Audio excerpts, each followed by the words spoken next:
Okay, time check is 11:15 AM at tayo ay maghuhugas na at magluluto pa tayo ng lunch nila. Okay, let's go! Tadam! Ayan.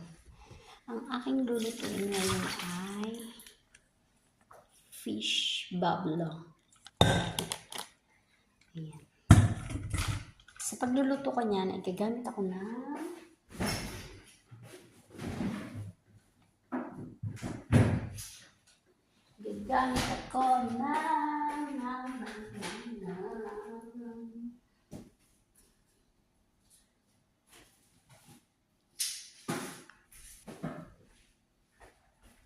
chips, 2 patatas, 1 sibuyas, at maliit na luya, at saka 3 pirasong bawang.